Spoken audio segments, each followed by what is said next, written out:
Well, hello everyone, and we are now at the end of the Roman Empire, or as it was later called, the Late Empire. The 2nd century AD will be the last happy century.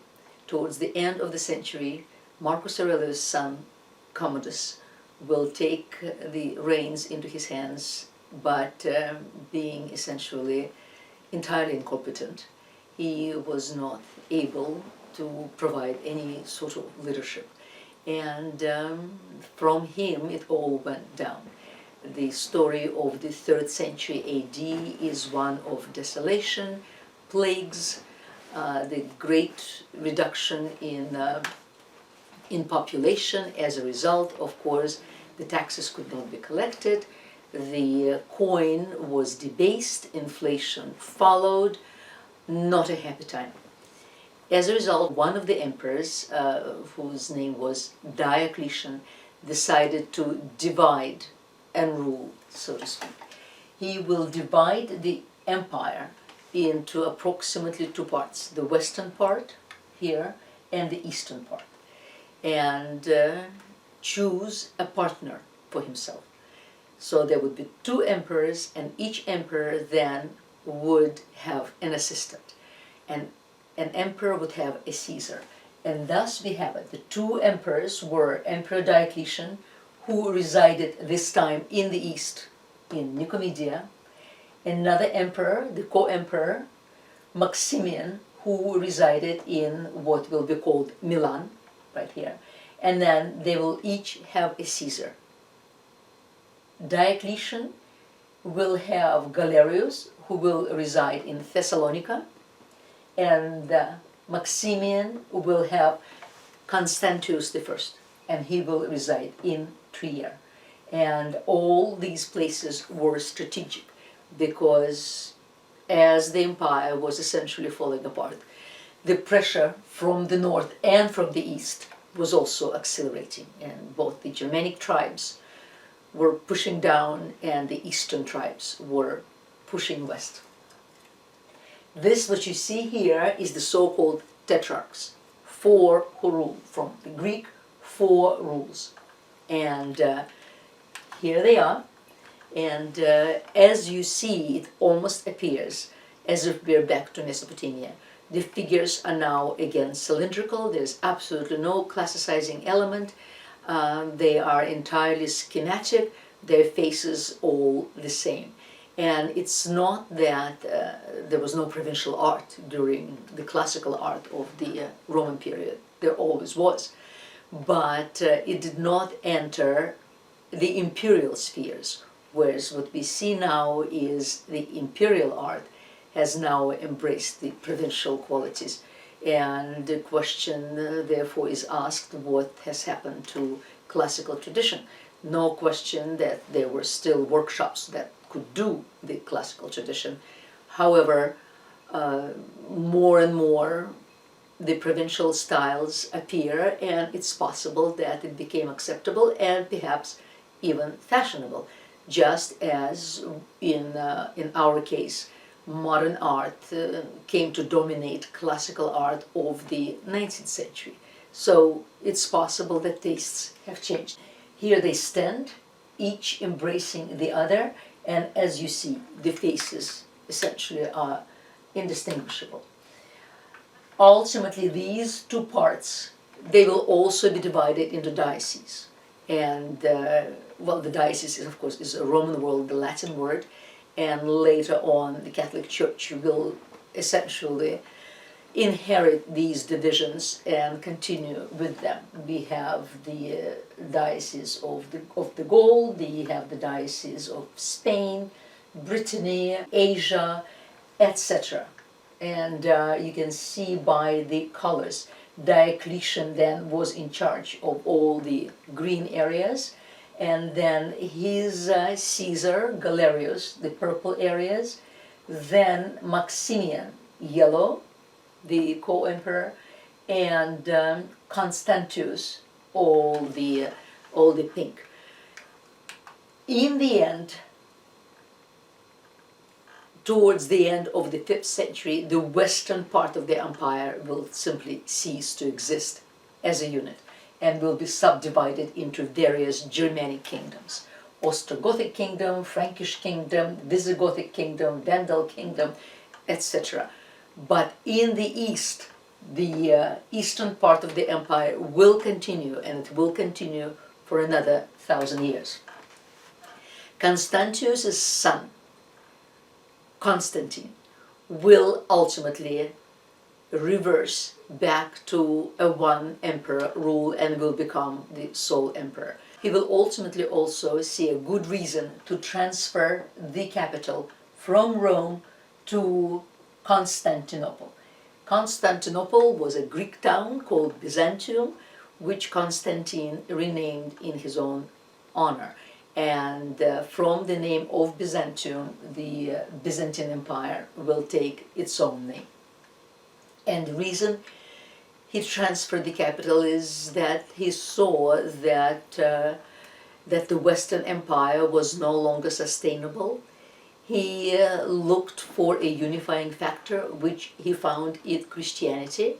His mother was Christian, and Constantine himself converted to Christianity on his deathbed.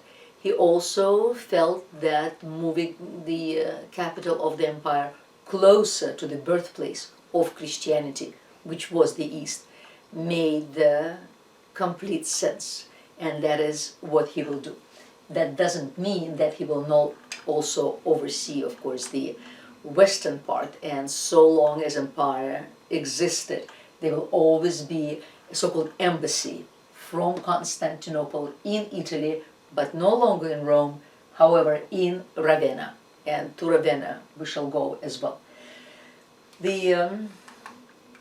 This is what we have left of a tremendous, of a very, very large statue of Constantine. The head alone is, I think, 8.5 feet. Here is just a recreation, a painterly recreation of the relative sizes, what it took to carve heads like this. The painting looks like it's the head of Nero. Oh, does it? Well, Yeah. Oh, that's true, it does, you're with right. the chin beard? Yep, Yeah. you're absolutely right. Yes, it does. But yes, and well, for his Colossus, the one that we know about was in bronze, but that doesn't mean that they didn't have, of course, the marble Colossi either. Here it is, it's the Colossus of Constantine, yes, head 8.5 feet, and it resides in Rome, in the Capitoline Museum. It used to sit in the Basilica of Maxentius and Constantine, and it's a very large basilica. Here, as you see, would be the seated statue of Constantine. Here it is, here's a recreation, and the statue itself will probably be about 30 feet at least. And another recreation of the basilica, and here is what's left of it today. You can just see, this is the Roman Forum that we had seen before, and there you can see the remains of the basilica. It's not far from the Colosseum, and this is the view from the Colosseum part. And here it is. This is what it looks like with coffered ceilings. And you remember that in the Roman Empire, a basilica was a civic building. It was either a building that housed law courts and jurisprudence, or it could also be used as a shopping mall. And thus we arrive at at early Christianity. As we know, Christ was crucified about the year 30 AD, and Christianity began slowly but surely to spread around the Mediterranean. However, because it was a very intolerant religion and denied the existence of any other gods, the Romans didn't like the intolerance, and therefore had an injunction on Christianity, even though the Romans were extremely tolerant.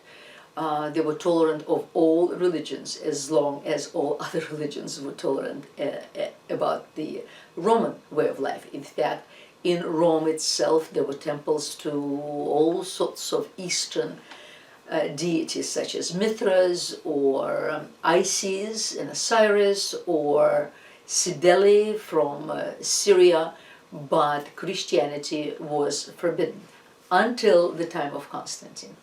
By about the year 300, by the 4th century, Christianity expanded quite considerably despite the prohibitions, and we are now looking at the dark blue parts, because this is the Christian areas circa 300, and there was quite a large community in Rome at the time.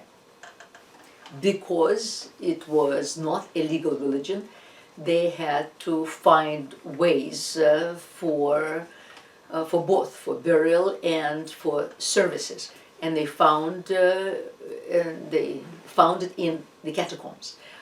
Some of the Christian converts were wealthy, and they would purchase lands where catacombs would then be established under the ground.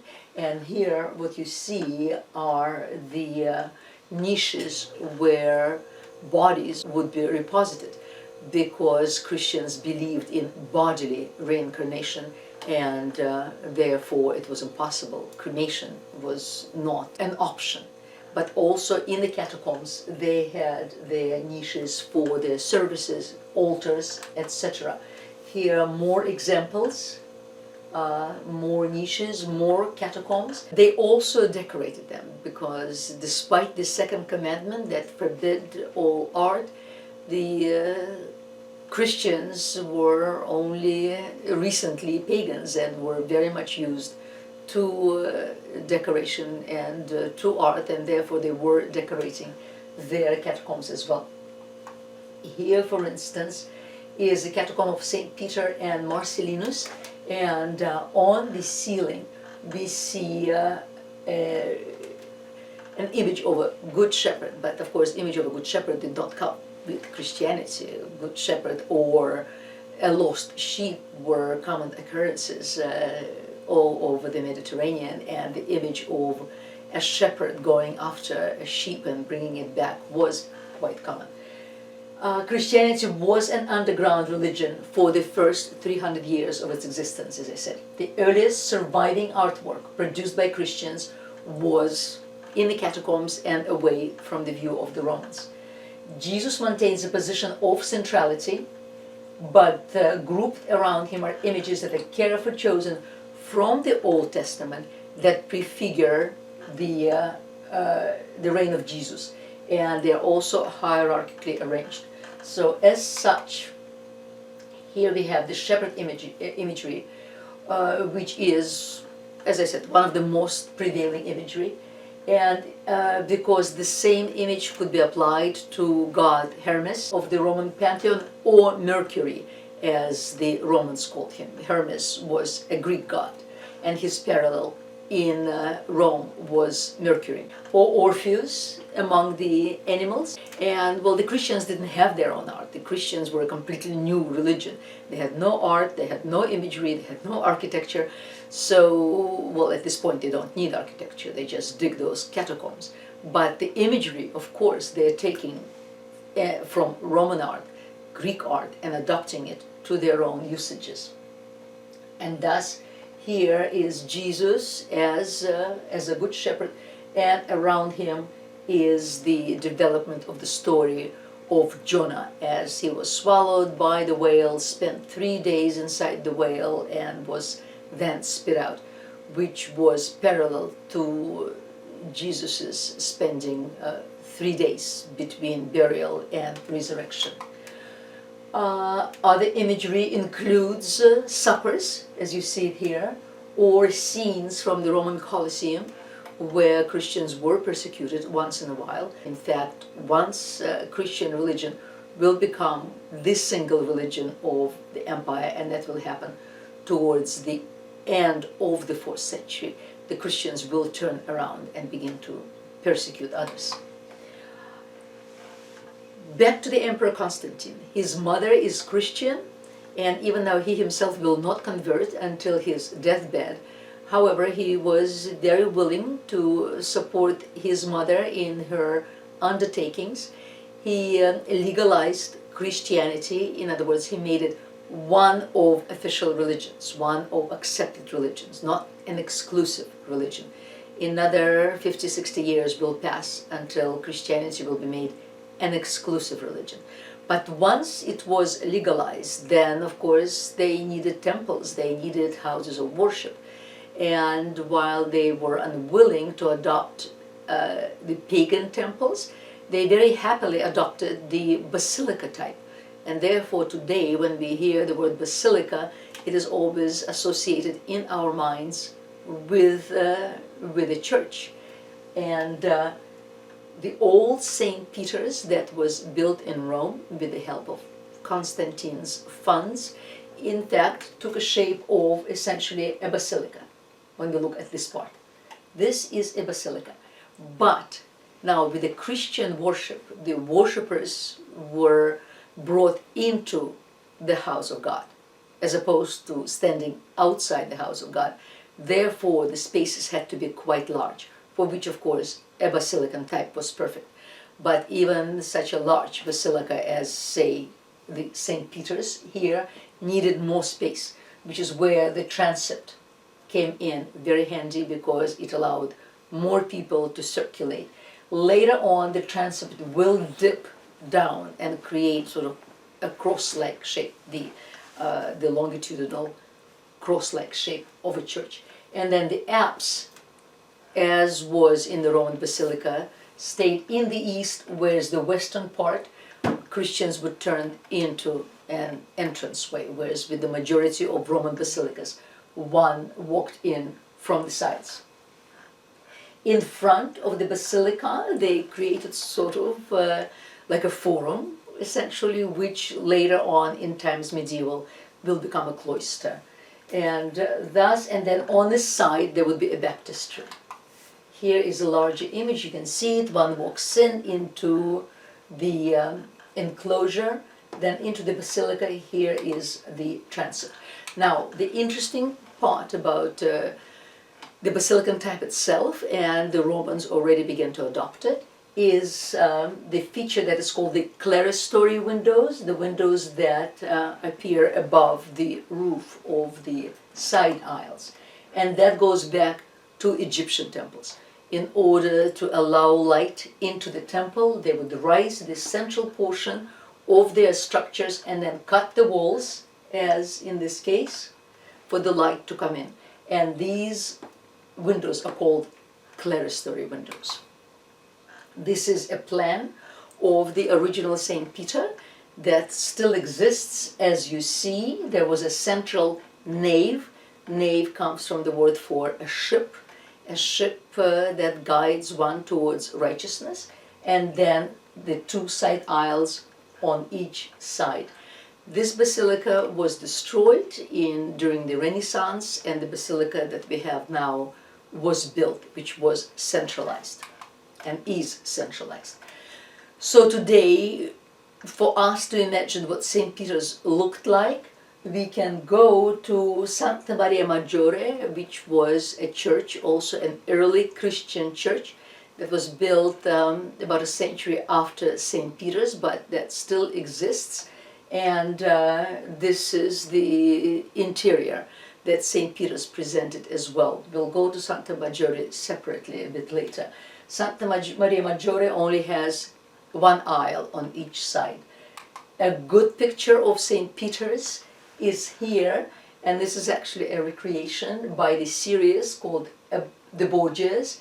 It's a historical fiction drama television series. It debuted in 2011, a decade ago, and went on for 2 years and then was cancelled for the lack of funds, which is very unfortunate. Jeremy Irons here is playing the Pope, and here's the recreation of the old St. Peter's. Pretty brilliant. At the same time, basilicas and houses of worship were built all around the Mediterranean, where Christianity was represented in great numbers. And this one, for instance, is the Church of the Holy Sepulchre in Jerusalem. The place of burial was presumably under the rotunda, and then the Mount of Calvary right here inside the Basilica. Today, this entire space is covered and constitutes one very, very large and labyrinthine building. But again, at the center you see is the Basilican architecture. Ultimately, the architectural tendencies will differ for the most part between the East and the West. The West will adopt the Basilican longitudinal type right here. This is the type of St. Peter's, and here is its plan. And the East will adopt a centralized, central plan church. Basilica plan church and central plan church. This would be an example, and here would be a plan. And thus become to the city of Ravenna. As I said, that will be the place where Constantinople, with its emperor, will have their embassy, so to speak, to the west. The Roman Empire nominally still exists. It will exist till the end of the 5th century, even though it's falling apart by its ears. And at this point, the Germanic tribes, as I said, are pushing down and in fact are becoming kings of Rome, etc. And we are in the year 425, 450, in the year 476, in fact, a German king will become a king of Rome, and that is usually the date which is considered the end of the Western Roman Empire. But the Germans are there already, even before. And thus we have this little mausoleum in Ravenna, and it's called Mausoleum of Galla Placida. Now she was the daughter of the Roman Emperor Theodosius, who lived in Constantinople.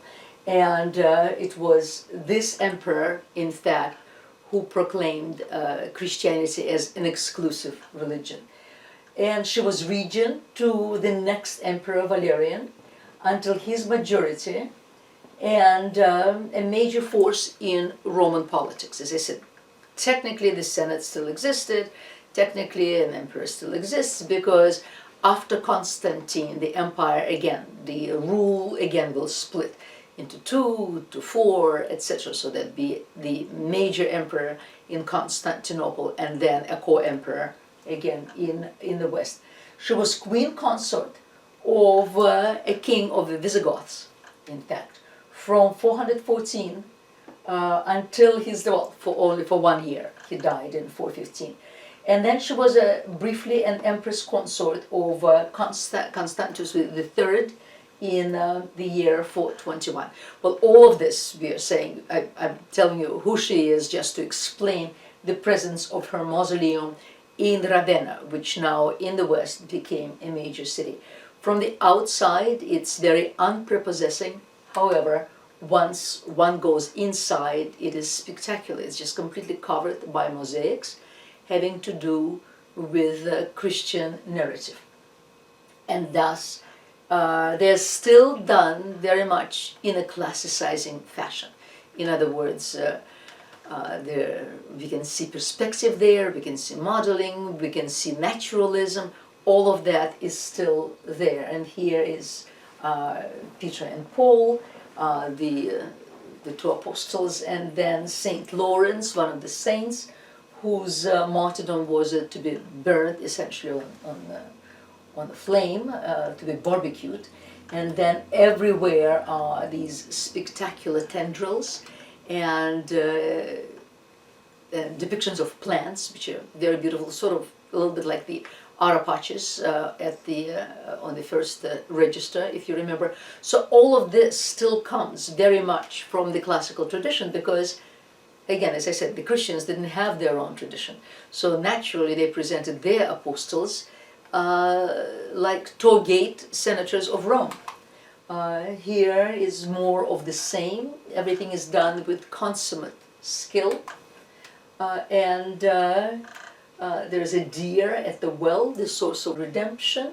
Same with the birds. The windows are cut and something like amber in fact, is used instead of glass, so that the light would come in. And here's our St. Lawrence with the gridolon. And in fact, in future representations, every time you see a man with a gridolon, that gridolon refers to St. Lawrence, so one must then immediately identify him with St. Lawrence. The mosaic here's the larger version. You can very much still see the three-dimensionality of classical expression. One of the most important mosaics in Galla Placida, even now, I mean, they're all important. It's really the cumulative effect that's amazing in the Galla Placida, because so many mosaics are preserved. And it's called the mosaic of the Good Shepherd. Again, the Good Shepherd is at the center, and we see him here in this quite complex, twisted position that also goes straight back to the classical tradition. He is sitting in the landscape of rocks and some fauna. Again, there is a deal of recession, there is definite modeling. All the sheep also look very naturalistic. Christ is sitting in a long garment with a cross in his left hand and petting one of the sheep in the landscape. As I said again, his attitude is very, very classical, and this whole twisted position is quite complex. And you can see here in the close-up that the tonalities and the light and shade are still very much observed in this mosaic. Now, the art of mosaic it originated in Greece, and with probably pebbles. And then later on, glass was introduced, of course, and was used for mosaics. But even with the Romans, mosaics were mostly used on floors in bathhouses, for instance. But the Christians found it very convenient, and they liked the medium of mosaics and brought it to the walls, to the ceilings. They used it everywhere, as you see here. This is our lunette, this half circle called the lunette, underneath the vaulted ceiling that is meant perhaps to represent the universe, the sky. And now we're back to Santa Maria Maggiore, that was built in the 5th century, and it is full of the most interesting, wonderful mosaics. Here, for instance, is one of the side mosaics, right there, and Christianity being a new religion, and of course having no roots whatsoever, but they did emerge from Judaism, and therefore they embarked on proving that the Old Testament, that the Hebrew scriptures, in fact presaged Christianity, and they were just one step towards the final revelation, and that is the Christian revelation. Therefore you will often see many depictions of the Old Testament. And in this case, this is the parting of Lot and Abraham, and the shepherds in a landscape. This is done in 2 registers.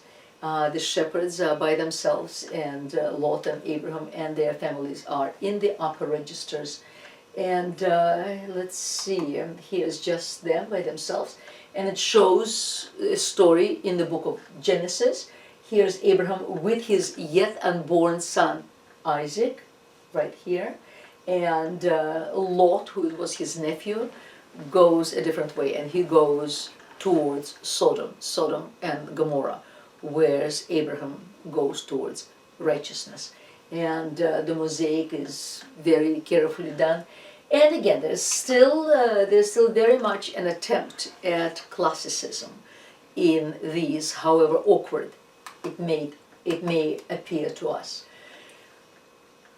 A very interesting example that comes from the 4th century is this sarcophagus. And this is a sarcophagus of one Junius Bassus. He was an important figure. He was actually a senator, because as I said, it's not that everything fell apart immediately, because even when the Germans took over and there was a German king, The Germans themselves didn't have any traditions of civic administration. Therefore, they essentially adopted Roman administration. And the senators continued slowly but surely. They will revert to become the Catholic curia. But at this point, the traditions still are maintained. And thus, he was a senator in charge of the capital as prefectus when he died at the age of 42. And in the year 360, well, technically the year 360, Roman Empire still exists. Another 15 years will pass until nominally a Roman king will be replaced by a German king. His father had been Praetorian prefect, running the administration of a large part of the Western Empire, so he was an important man. Bassus served under Constantius II, son of Constantine I. And as the inscription on the sarcophagus tells us, he converted to Christianity again shortly before his death. And thus this sarcophagus, sometime in the 2nd century AD, slowly but surely, perhaps under the influence of Christianity, perhaps under the influence of other mystical religions from the East, which all believed in resurrection in one form or another, Romans, more and more Romans began to prefer inhumation to cremation. And in order to be buried, a full body burial, they needed sarcophagi.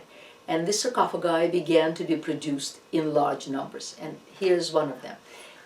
What it represents here are, 10 scenes. And they alternate between the New Testament and the Old Testament. This is just for your information. When you get your PowerPoints, you can look at them and see which scenes are which. This is Abraham sacrificing Isaac, Saint Peter being arrested, then Christ in glory surrounded by Peter and Paul. And these two images are Christ before Pontius Pilate. Then we go to the lower register and we see Job on the dunghill. Then, of course, Adam and Eve. Then Christ entering Jerusalem. Then Daniel in the lion's den. And finally Paul being arrested. Again, classicizing influences are still evident. We even have nudity, even though nudity will soon enough be completely forbidden. And the men wear the semblance of togas, but even the columns and the orders on the surface are reminiscent of classical orders. This, what we have seen now, belongs to the so-called early Christian art. The early Christian art retained very much the character of classical art. Even when it was awkward, it still retained those basic attitudes towards illusionistic expression. We now go to the so-called Byzantine art, which will be very different, even though it is still, at one point it was still called early Christian art. We are going into the 6th century now, and the emperor this time is one Justinian. He still has his embassy very much in Ravenna, and back to Ravenna we go, this time to a church of San Vitale. Here it is. And what is fascinating here, we'll talk about architecture soon enough, Romanesque architecture, Gothic architecture. We will talk much about the so-called flying buttresses. And this is a very early example of a flying buttress. The reason it's called flying, it's because it essentially flies over an empty space where one can walk.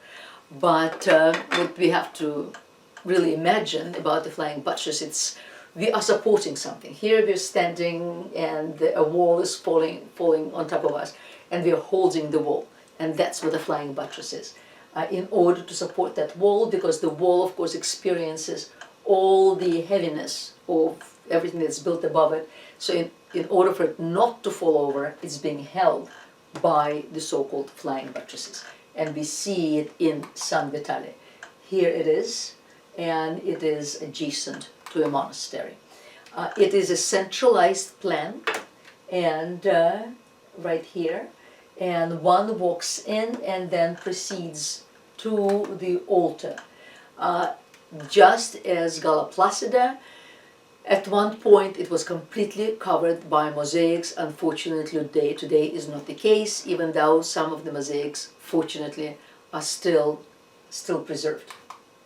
And here we enter inside the church and proceed towards the altar.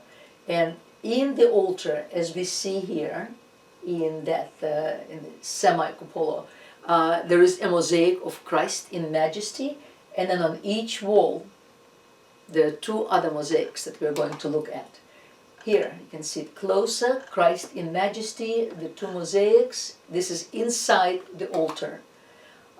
This is Christ. Things have changed now.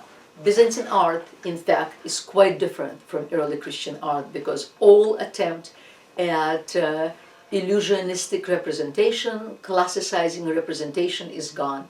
The figures are very elongated. They have these enormous revelationary eyes, and drapery now is expressed through lines which are called striations. There is no naturalistic light and shade. Here is Christ, and he is extending a crown. And where is he extending the crown? Here it is. There he is. He is extending a crown, and underneath we see a mosaic. And this is a mosaic that shows Justinian, the emperor, who is in Byzantium with his court. Now, Justinian never came to Italy himself, but he, however, is represented here as the one emperor who is at this point a representative of Christ on earth. And this is what this shows, that Christ designates him as his incarnation, as his earthly incarnation. And then on the other side is the mosaic of Empress Theodora, who was the wife of Justinian. And the two mosaics face one another. And of course the message here is that Justinian is Christ's vicar on earth. And in fact, in the East, an emperor will continue the same tradition as we saw in the Roman Empire with Augustus, for instance, that he will be head of state. He is also head of church, which will not be the case in the West. In the West, well, the emperors will disappear for a while, and the Pope, in fact, will ultimately take over the position of certainly Christ's vicar, but with time, with the absence of administrative head, the Pope will become that as well. And here we have, it's called the Justinian mosaic. He is in the center, and Christ is giving him the crown. On the one side of him is his administration and the church. On the other side are the armed forces.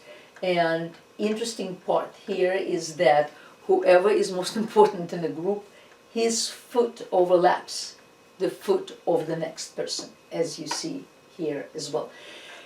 This is the altar, and what you see both of these groups doing, even though they're facing us entirely, but what they're doing, they're actually proceeding towards the altar, and both Justinian and Theodora participate in the religious ceremony. And as such, he is bringing holy water while a bishop has a book in his hand. The soldiers have a shield with the so-called Chi-Rho Iota image. And this is what it is. Now, Chi-Rho Iota consists of three Greek letters. The letter Chi, which is expressed as our X, the letter Rho, which is expressed as our P. What's P in Latin is R in Greek, and then Iota as in our I. And these three letters constitute the three first letters of the name of Christ in Greek. In other words, the word Christos in Greek is written like this. And then from here comes the image of Chi Rho Iota. Chi is our X, and then Rho, which is P, is right here. And often the stem of the Rho is slightly extended, so it also becomes an I. Often in the same image are added the letters of Alpha and Omega. I am the beginning and I am the end. And that's what we see right here. Here is Chi, Rho, and one may read an I as well in the same image. The tradition of such representation goes back to something like the Arapachis, but whereas of course the Arapachis representation is very classical and illusionistic, the Byzantine representation is not. It's very, very elongated, it's very schematic, appears more like a vision than a naturalistic representation. And across from that is Theodora, who is his wife, who is attended by her ladies-in-waiting and is shown, the curtain is drawn so she may go into the gallery because men and women sat separately. Now these have nothing to do with the actual portraits. These are images essentially of holy persons, because as you see, Justinian even has a halo around his head, and so does in fact Theodora. What will now happen with Justinian, remember we're in the 6th century AD, this imagery, that is Byzantine imagery as opposed to the classical imagery, has also much to do with the aforementioned Second Commandment. The Second Commandment forbids depiction of any realistic imagery. And as a result, it's very possible that the reason the images are so elongated and so schematic is precisely not to look realistic, and rather to look as a mystery of sorts. So it might have to do with the Second Commandment, but also, of course, the fact that interests had switched from this world to the next, and as such, naturalistic representation is no longer important. Justinian, it was very important for him to reconquer the Roman Empire, because he felt that it lay very heavily on his shoulders the fact that he didn't have the whole empire as, say, Trajan had it, that he only had the eastern portion of the empire, while the west was now divided between all those Germanic kingdoms, and particularly the Ostrogoths, they possessed Italy. Therefore he will send his great general by the name of Belisarius to reconquer the lands.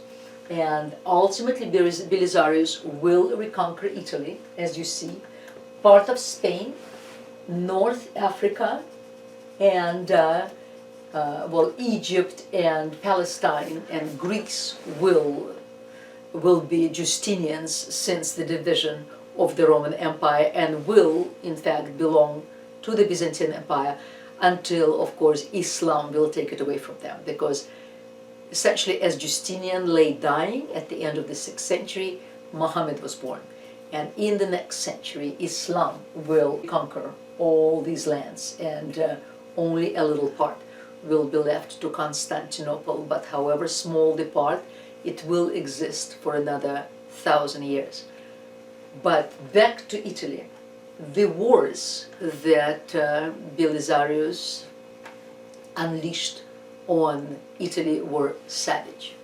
They're known as Gothic wars or savage wars. It completely devastated the peninsula. And as I said, even with the Germans taking over the Italian kingdom, so to speak, because all the other lands were taken over by other Germanic tribes, but even with the Germans taken over, not having had experience of administration themselves, they pretty much adopted the Roman administration. and tried to manage as well as they could. The aqueducts were still running. There was not much interest in books any longer, in learnings, and as a result the number of libraries will diminish tremendously. But even though there wouldn't be as many bathhouses as were at the height of the Roman Empire, because there were close to 1,000, life still went on. The aqueducts were still working. Well, no more after the Gothic Wars. The Gothic Wars will destroy everything. They will completely decimate the peninsula. The Dark Ages will begin after the Gothic Wars.